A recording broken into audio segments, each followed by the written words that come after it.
Good morning. पिछला जो video lecture था उसमें हमने राजस्थान के मृदा संसाधन के बारे में बात की थी।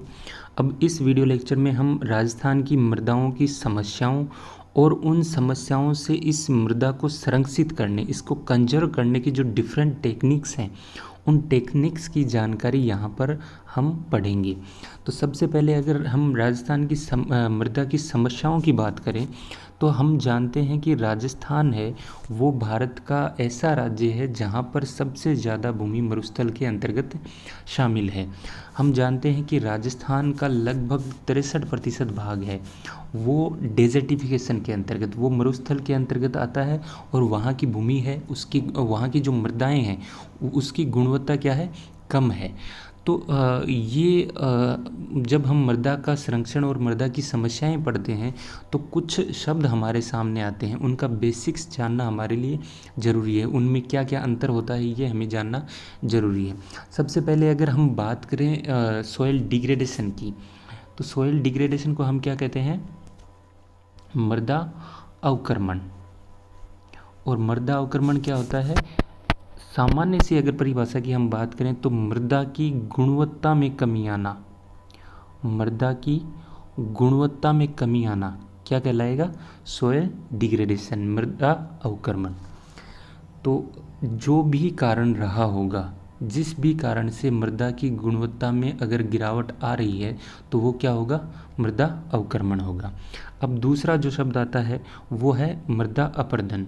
और इस मृदा अपरदन और मृदा अवक्रमण को ज़्यादातर एक ही जो अर्थ है उसमें उपयोग कर लिया जाता है, लेकिन मृदा अपरदन है वो मृदा अवक्रमण का एक कारण होता है। मृदा अवक्रमण गुणवत्ता में नुकसान, और मृदा अपरदन जो होता है, मृदा अपरदन जो होता है वो क्या होता है, जो मृदा की ऊपरी परत होती है, बिल्कुल ऊपरी परत होती है, उस परत का कई कारणों से हट जाना, वो क्या कहलाता है, मृदा अपरदन। और हम ये जानते हैं कि मृदा की जो ऊपरी परत होती है वो ही ज़्यादा उपजाऊ होती है, उसी में ज़्यादा खनिज जीवाश्म वगैरह सब पाए जाते हैं। तो अगर वो किसी मृदा की हट जाती है, ऊपरी परत हट जाती है, तो उस मृदा का जो उपजाऊपन है वो कमज़ोर हो जाता है, वो कम हो जाता है। तो मृदा अपरदन मृदा अवक्रमण का एक कारण है, तो ये आपको याद रखना है। इसके बाद में अगर हम बात करें डेजर्टिफिकेशन की, मरुस्थलीकरण की, तो दो शब्द होते हैं। एक तो शब्द होता है मरुस्थल और एक शब्द होता है मरुस्थलीकरण, डेजर्टिफिकेशन। तो एक हो गया मरुस्थल डेजर्ट और एक हो गया मरुस्थलीकरण डेजर्टिफिकेशन।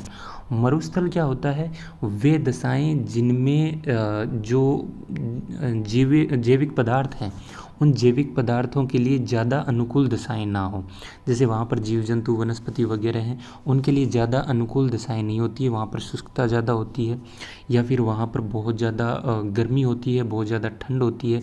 तो हम जानते हैं कि विश्व में कई गर्म मरुस्थल हैं और कई शीत भी मरुस्थल हैं। तो ये मरुस्थल जो होता है वहाँ पर जैविक दशाएं बहुत अनुकूल नहीं होती हैं। और मरुस्थलीकरण क्या होता है, वो प्रक्रिया, तो मरुस्थलीकरण क्या है, एक प्रक्रिया होती है, वो प्रक्रिया जिससे मरुस्थल के जो किनारे वाले भाग हैं उन किनारे वाले भागों में मरुस्थल की दशाएं फैलती जाती हैं। अगर हम बात करें यूएनसीसीडी की, तो वो मरुस्थल को कैसे डिफाइन करता है कि जो शुष्क, अर्धशुष्क या फिर उप आर्द्र एरियाज़ हैं उनमें मरुस्थलीकरण के जो प्रसार की प्रक्रिया है, चाहे वो प्राकृतिक कारणों से हो चाहे वो मानवीय कारणों से हो, वो क्या कहलाएगी, मरुस्थलीकरण कहलाएगी। वापस सुनिएगा कि जो शुष्क, अर्धशुष्क या उप आर्द्र इलाके हैं उन इलाकों में मरुस्थल की दशाओं का प्रसार, चाहे वो प्राकृतिक कारणों से हो चाहे वो मानवीय कारणों से हो, वो जो प्रसार की प्रक्रिया है वो क्या कहलाएगी, मरुस्थलीकरण कहलाएगी।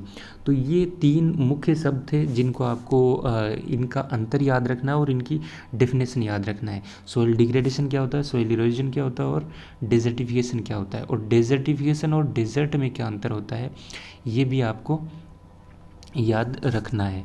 इसके बाद अगर हम बात करें राजस्थान की जो मृदाएं हैं उनकी समस्याओं की, तो राजस्थान की मृदाओं की जो राजस्थान है उसमें अलग अलग भागों में अलग अलग प्रकार की मृदा समस्याएं पाई जाती हैं।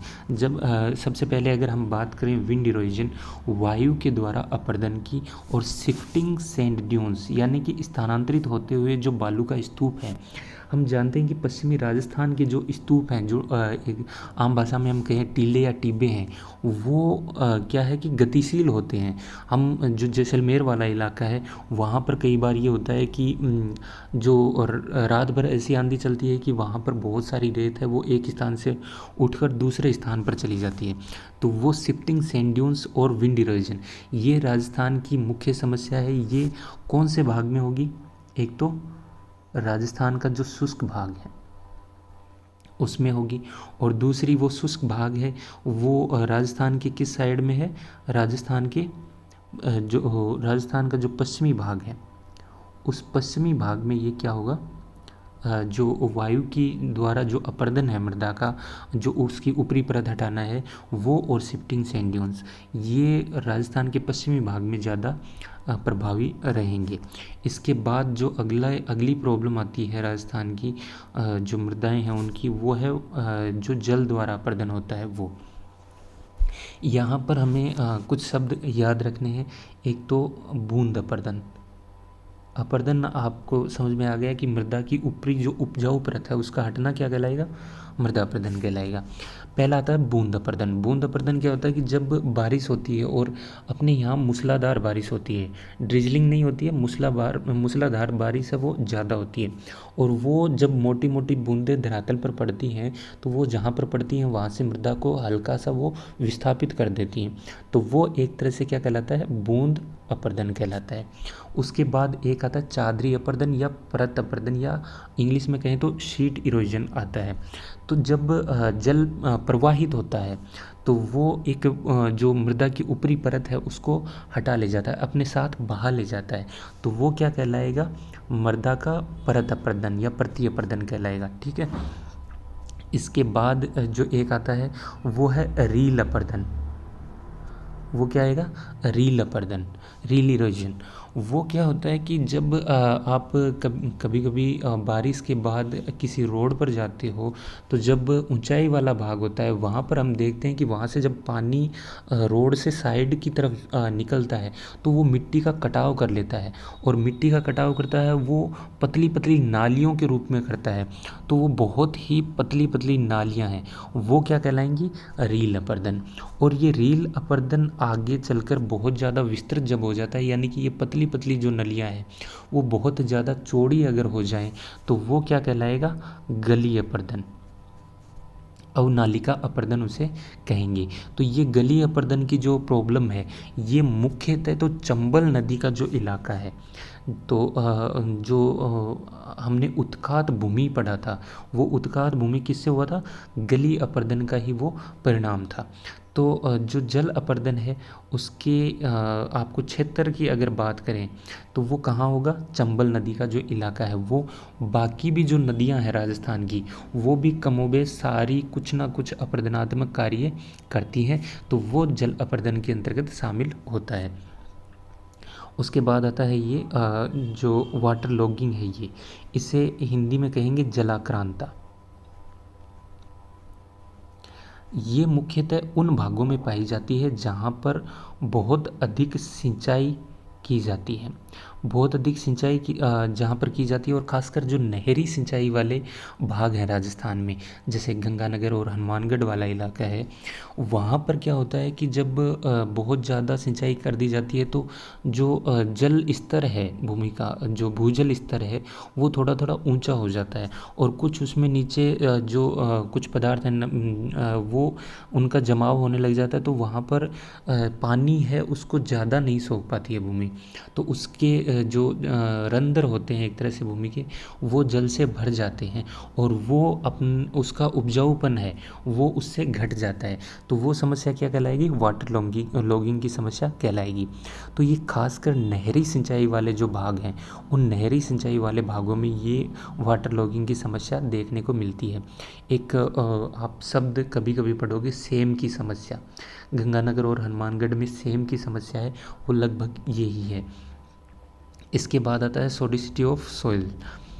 ये क्या होता है कि जब मृदा में सोडियम के जो अंश हैं उनमें जब वृद्धि हो जाती है तो वो ये सिचुएशन होती है।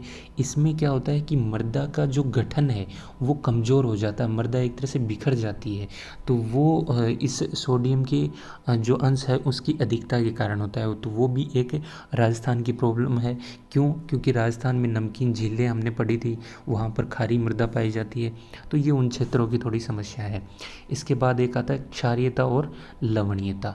तो राजस्थान में कई इलाके ऐसे हैं जहाँ पर कैल्शियम, मैग्नीशियम और सोडियम के जो लवण है, जो उनके कण हैं, वो मृदा में जमा हो जाते हैं और मृदा की जो गुणवत्ता है उसको वो कम कर देते हैं। तो ये लवणीयता और क्षारीयता की समस्या है, ये भी राजस्थान में मुख्यतः पाई जाती है। और ये खासकर उन्हीं क्षेत्रों में पाई जाती है जहाँ पर अधिक सिंचाई की जाती है, या हम कह सकते हैं नहरी सिंचाई वाले जो भाग हैं उनमें ये अपेक्षाकृत अधिक समस्या ये पाई जाती है। तो ये राजस्थान की मुख्य समस्याएं थी मृदा की। पहली जो वायु द्वारा अपर्दन है और शिफ्टिंग सैंड ड्यून्स है, ये पश्चिमी राजस्थान में। वाटर इरोजन जो नदियों का इलाका है, और नदियों के इलाकों में भी खासकर जो चंबल नदी का बेसिन है उसमें वाटर लॉगिंग ये अधिक सिंचाई वाले इलाकों में होगी। लवणीयता और क्षारीयता ये भी अधिक सिंचाई वाले भागों में होगी। तो ये राजस्थान की मृदाओं की मुख्य समस्याएं थी। अब हम राजस्थान की मृदाओं को संरक्षित करने के विभिन्न जो स्टेप्स हैं, विभिन्न जो टेक्निक्स हैं, उनकी हम बात करेंगे। सबसे पहले आता है प्रॉपर ड्रेनेज सिस्टम होना चाहिए, यानी कि किसी भी जगह जल इकट्ठा नहीं हो ऐसी सुविधा हमें करनी चाहिए। हम जानते हैं कि ज़्यादा सिंचाई या ज़्यादा जल भराव वाले क्षेत्र हैं, वहाँ पर लवणीयता और क्षारीयता बढ़ जाती है और वहाँ पर वाटर लॉगिंग की समस्या भी बढ़ जाती है। तो उसको हम कैसे दूर कर सकते हैं? वहाँ पर प्रॉपर ड्रेनेज की सुविधा करके। इसके बाद लवणीयता और क्षारीयता की समस्या है, उसको जिप्सम, पृथ्वी में जो हमारी मृदा है उसमें जिप्सम मिलाकर भी उस समस्या को ख़त्म किया जा सकता है, कम किया जा सकता है। और राजस्थान का जो पश्चिमी इलाका है, जो मरुस्थल वाला इलाका है, वहाँ पर जिप्सम है वो बहुत अधिक मात्रा में पाई जाती है। ये एक बार बाड़मेर में 2006 में बाढ़ आई थी। तो आप कभी पढ़ोगे कि बाड़मेर में बाढ़ का कारण क्या था, तो उसमें भी जिप्सम की भूमिका आपको कहीं ना कहीं मिलेगी। तो ये इंटरेस्टिंग है, इसको सर्च करना, और अगर नहीं मिले तो आप पूछ सकते हो हमसे। इसके बाद है एफॉरेस्टेशन, यानी कि वनीकरण, पेड़ पौधे लगाना। वनीकरण, वनीकरण है, उसके द्वारा क्या होता है कि जो वृक्ष होते हैं उसकी जो जड़ें होती हैं वो मिट्टी को बांध कर रखती हैं। एक तो मिट्टी को बांध कर रखेंगी तो मिट्टी का अपरदन कम होगा, दूसरी कि जब जल प्रवाहित होता है या फिर वायु प्रवाहित होती है तो वो उनकी गति को क्या करते हैं? कम कर देते हैं। और गति को कम कर देते हैं तो वो उसकी अपरदनात्मक क्षमता को भी घटा देंगे। ऐसे ही एक आता है शेल्टर बेल्ट्स, यानी कि जो एक तरह से मान लो इधर से हवा आ रही है तो यहाँ पर क्या है, बड़े बड़े पेड़ लगा दिए जाते हैं। तो ये एक तरह से शेल्टर बेल्ट्स हो जाती है, ये इसकी गति को कम कर देंगे, और कम कर देंगे तो ये अपरदन है वो ज़्यादा नहीं कर पाएगी। इसके बाद में आता है कंटूर बैरियर्स। तो यहाँ पर पहले हम बात करेंगे कंटूर्स क्या होते हैं। ये मान लो कोई पहाड़ी इलाका है, वहाँ पर ढाल ज़्यादा होगा तो मृदा अपरदन है, और मृदा जो अपक्षय है उसकी संभावनाएं भी क्या होंगी, ज़्यादा होंगी। तो इसको रोकने के लिए कई बार क्या होता है, इसकी ढलान के सहारे इसके कोई दीवार वगैरह या कोई पत्थर की चुनवाई वगैरह कर दी जाती है। वो एक तरह से कंटूर बैरियर्स कहलाते हैं। आप कभी कभी हिल स्टेशन पे जाओगे तब आप देखोगे कि वहाँ पर जो रोड होती हैं, वहाँ पर जो सड़कें होती हैं, उनके किनारों पर कई बार आपको कहीं ऊंची कहीं नीची दीवारें हैं वो चुनी हुई मिलेंगी। तो वो एक तरह से कंटूर बैरियर्स का ही क्या होता है, रूप होता है। तो कंटूर्स क्या होती हैं पहले वो बता देता हूँ आपको। इनको हिंदी में कहते हैं समोच्च रेखाएं। समोच्च रेखाएं यानी कि समान ऊंचाई वाले स्थानों को मिलाने वाली रेखाएं क्या कहलाएंगी, समोच्च रेखाएं, कंटूर्स कहलाएंगी। तो एक तरह से समोच्च रेखाओं को के सहारे जो बैरियर्स, चाहे वो पत्थर चुन के चाहे वो दीवार चुन के बनवाए जाते हैं, वो क्या कहलाएंगे, कंटूर बैरियर्स। ये भी मृदा अपरदन को रोकने का एक तरीका है। फिर है ग्रास डेवलपमेंट, यानी कि जो घास है, हम जानते हैं कि ये मृदा अपरदन को रोकने का बहुत अच्छा उपाय है। तो पश्चिमी जो राजस्थान है, उस पश्चिमी राजस्थान में बहुत सारी घासें पाई जाती हैं, जैसे सेवण घास है, करड़ घास है, अंजन घास है, ये पश्चिमी राजस्थान में पाई जाती हैं। जो काजरी है, आप एक संस्थान है जोधपुर में काजरी, उस काजरी ने जो शिफ्टिंग सैंड ड्यून्स थे, जो गतिशील बालू स्तूप थे, उन बालू स्तूपों पर उसने घास का विकास किया। और ये घास का विकास करने के बाद वहाँ पर मृदा अपरदन में और ये जो गतिशील बालू का स्तूप हैं, इनमें कमी देखने को मिली है। ये डाउन टू अर्थ एक पत्रिका थी, उसकी पूरी रिपोर्ट थी, कभी वो डिटेल में आपके साथ साझा की जाएगी। तो काजरी ने इन ये जो गतिशील बालू का स्तूप हैं, इनको रोकने में मुख्य भूमिका निभाई है। तो जो घास का डेवलपमेंट है, घास है, वो भी मृदा अपरदन को रोकने में मुख्य भूमिका निभाती है। इसके बाद आता है विंड स्ट्रिप क्रॉपिंग। तो ये एक तरह से वही है कि जब हम फसल बोएं तो वायु को एक तरह से उसकी गति कम करने के लिए कुछ पट्टीदार हम जो फसल है उसको अपनाते हैं, यानी कि पट्टियों में हम फसलों को बोते हैं ताकि उसकी जो गति है वायु की वो ज़्यादा अपरदन ना करे।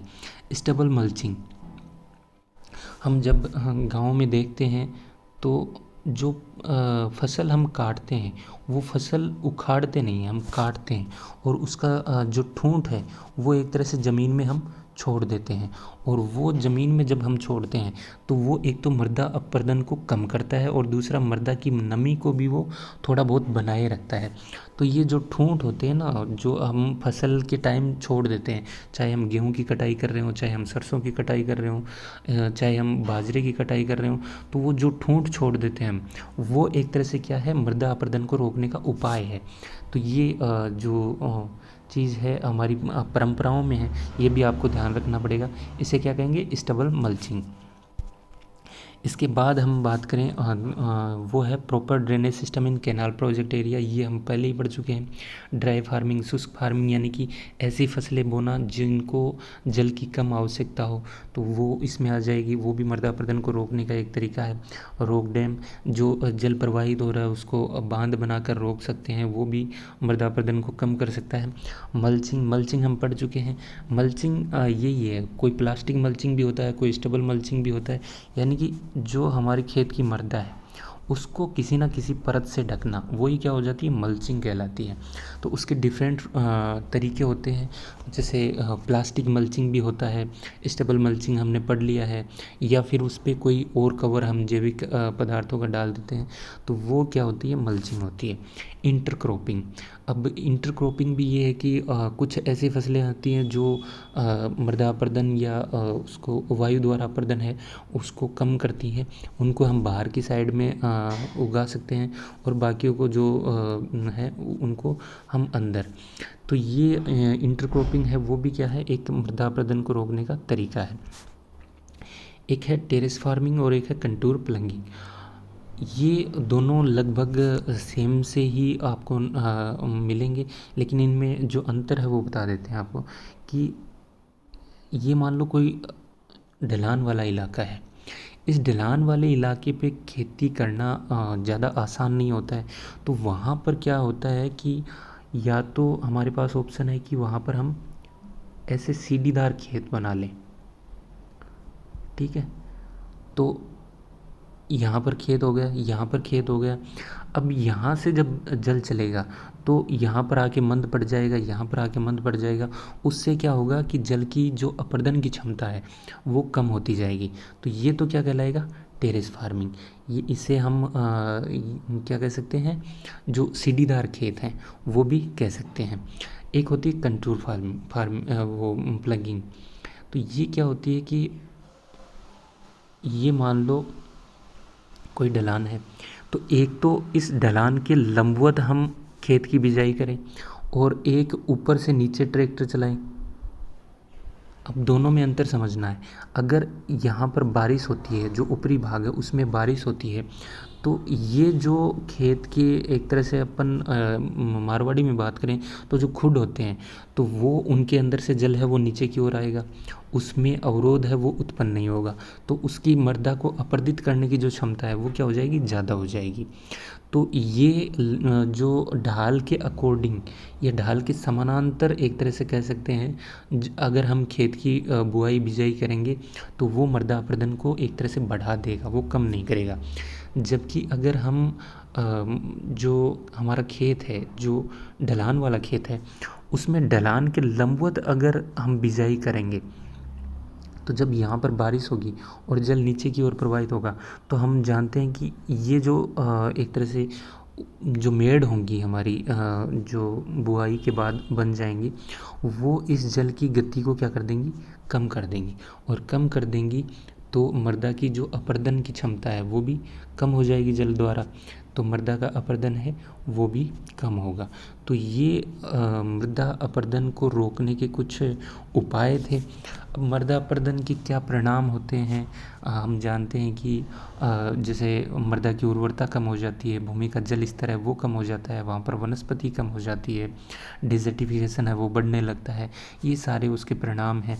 हमने ये जो सारी चीज़ें हैं ये पहले डिस्कस कर ली हैं। तो ये आपकी जो राजस्थान की मृदा की समस्याएं और उनको कंजर्व करने की जो टेक्निक्स थी वो थी। अब नेक्स्ट वीडियो में हम राजस्थान की जो वनस्पति है उसके बारे में पढ़ेंगे।